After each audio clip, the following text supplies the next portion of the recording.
Graça e paz a vós outros. Neste momento vamos falar aqui um pouco sobre o objetivo geral da nossa lição da Escola Bíblica Dominical, editada pela nossa casa publicadora CPAD. Nós vamos falar sobre a lição de número 3. Lição número 3, que fala sobre eleição e predestinação. Quero aqui ser rápido em meu comentário, porém não quero comentar a lição, mas falar um pouco sobre esse tema tão polêmico, um tema tão discutido no meio acadêmico, no meio evangélico, até porque começa com eleição e predestinação. Eleição, para sintetizar, na verdade, nada mais, nada menos do que uma escolha. Eleição é uma escolha. Deus já teria nos escolhido por intermédio de Jesus desde a fundação do mundo. Segundo, a predestinação. Ele nos antecedera, nos escolhendo e nos elegendo em Jesus. Ele nos elegeu em Jesus. Para aclarear a nossa mente, não existe predestinação dupla, como alguns calvinistas eles entendem que foi por Deus escolhido umas pessoas para condenação e outras para salvação. Deus jamais escolheria alguém para condenação e outros para a salvação, porque isso aí se chocaria com o seu próprio ensino, seria uma controvérsia da própria palavra de Deus, Deus ia ensinar uma coisa no Antigo Testamento e no Novo Testamento ensinaria outra. A Bíblia diz que em Ezequiel que Deus não tem prazer na morte do ímpio.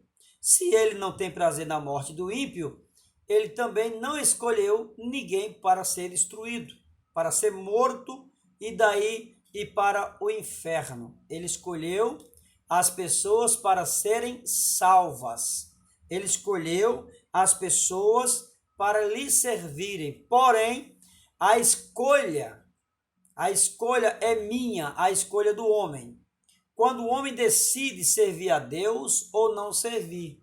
Então ele diz, o comentarista, ele usa o termo, na verdade, no objetivo geral, ele diz que o objetivo geral é informar que Deus soube de antemão, por meio de sua presciência, quais pessoas creriam e que em Cristo seriam predestinadas a receber bênçãos espirituais.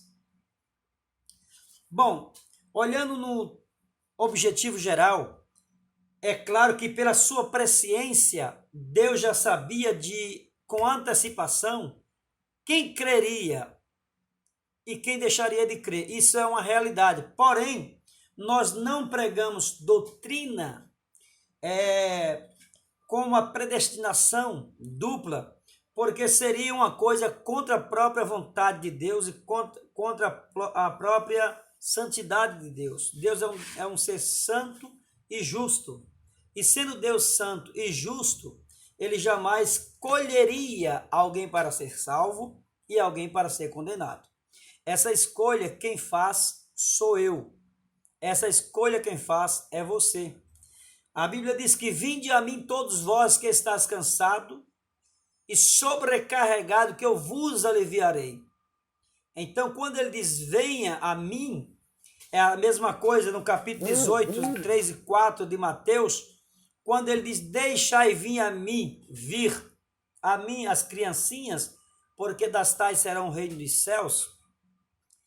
Toda a expressão vir a Deus significa que o homem é pecador e precisa de um Salvador. Quando Jesus diz, deixai vir a mim, ele está dizendo que o homem, a mulher, seja lá quem for, tem que reconhecer que precisa ir ao Salvador para que seus pecados sejam perdoados. Então essa escolha de ir faz parte de mim, da minha vontade, do meu livre-arbítrio. Eu tenho livre-arbítrio, eu tenho livre escolha. Então, com a minha livre escolha, eu vou escolher servir a Deus ou servir ao mundo. Se eu escolho servir ao mundo, quando eu fechar os meus olhos, morrer, eu vou para a eternidade sem Deus, para um lugar chamado inferno, para um lugar chamado as profundezas, né? E quem morrer com Jesus, fez a escolha de andar com ele, obedeceu a Jesus, serviu a Deus, ao morrer, essa pessoa irá morar na eternidade com Cristo.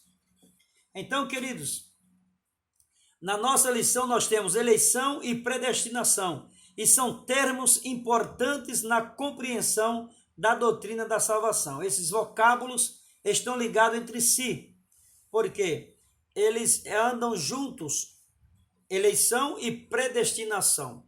Veremos o que significa predestinação. Diz aqui que eleição divina, eleição traz a ideia de escolha. Aos Efésios capítulo 1, versículo 4, Paulo menciona 3 aspectos dessa escolha. Primeiro, Paulo diz que em que fomos escolhidos. Aí Paulo mostra em Efésios 1 e 4 que fomos escolhidos em Jesus. E isso torna essa escolha cristocêntrica. A nossa escolha é cristocêntrica, porque escolhemos estar em Jesus. Quando Deus disse quando o apóstolo fala que a nossa predestinação, ou que Deus nos predestinou desde a fundação do mundo, ele nos escolheu, nos elegeu, é porque ele sabia que aqueles que crescem em Jesus, eles seriam eleitos. Segundo, em que tempo se deu essa doutrina ou essa escolha? O tempo é dito como antes da fundação do mundo. Quando ocorreu esse tempo que Deus nos elegeu? Aí a Bíblia responde, antes da fundação do mundo. Terceiro, ele diz, e qual a finalidade? Para que fôssemos santos e irrepreensíveis. Qual a finalidade dessa escolha de Deus? Então Deus fez uma escolha em 3 dimensões. A primeira dimensão é em quem fomos escolhidos.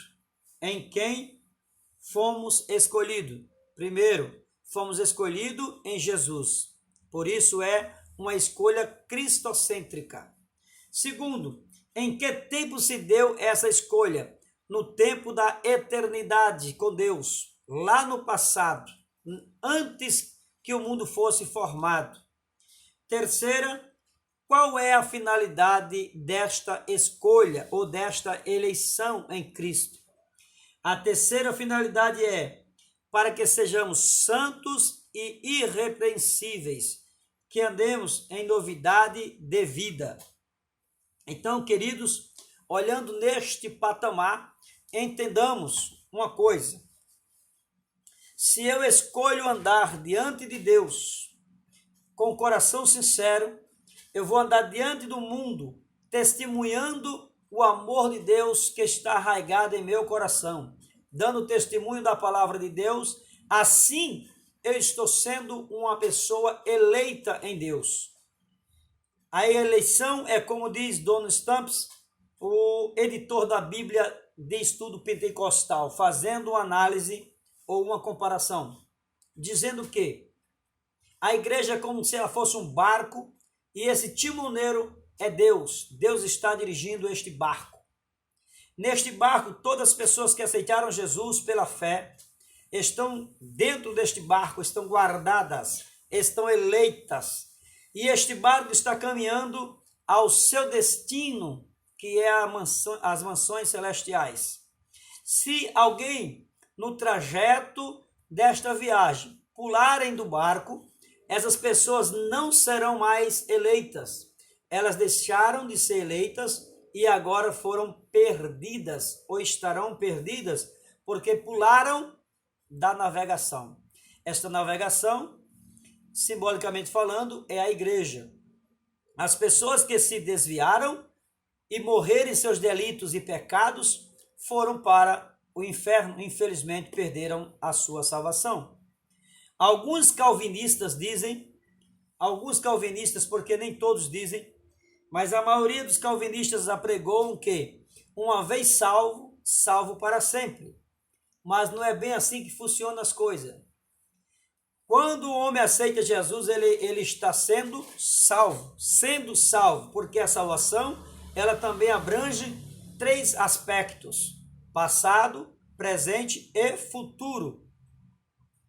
Queridos irmãos, no presente momento, estamos sendo salvos todos os dias, através da oração, do jejum, da santificação no Espírito Santo. O Espírito Santo nos santifica todos os dias para que possamos resistir os dias maus, até chegar à terceira etapa, que é a glorificação de nossos corpos para adentrar nas mansões celestiais. No passado fomos salvos da penalidade e da culpa do pecado. Portanto, queridos, eu não quero me estender muito, mas quero aqui ainda falar para vocês o seguinte: os termos apontam para a santificação, isto é, o mais alto padrão ético e moral da vida para agradar a Deus que nos elegeu em Cristo, capítulo 5, versículo 1 ao 3. Então, vamos viver uma vida santa e irrepreensíveis para a glória de Deus. No tópico 2, nós temos predestinadores ou predestinados para filhos e adoção. Aqui o apóstolo Paulo diz que a palavra predestinar mostra que o destino dos eleitos foi feito para a eternidade, ou na eternidade. Então aqui, não foi o apóstolo Paulo que falou, é a lição que está falando.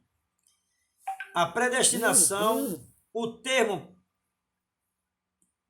priorizou, que é um traduzido da palavra predestinar, é formado pelo vocábulo orizou, que significa determinar, e pela preposição pro, que indica algo feito antes, ou seja, predestinar significa literalmente determinar antes. Então, entendemos aqui no texto que a palavra oriunda do vocábulo grego, esta palavra é proorizou, que significa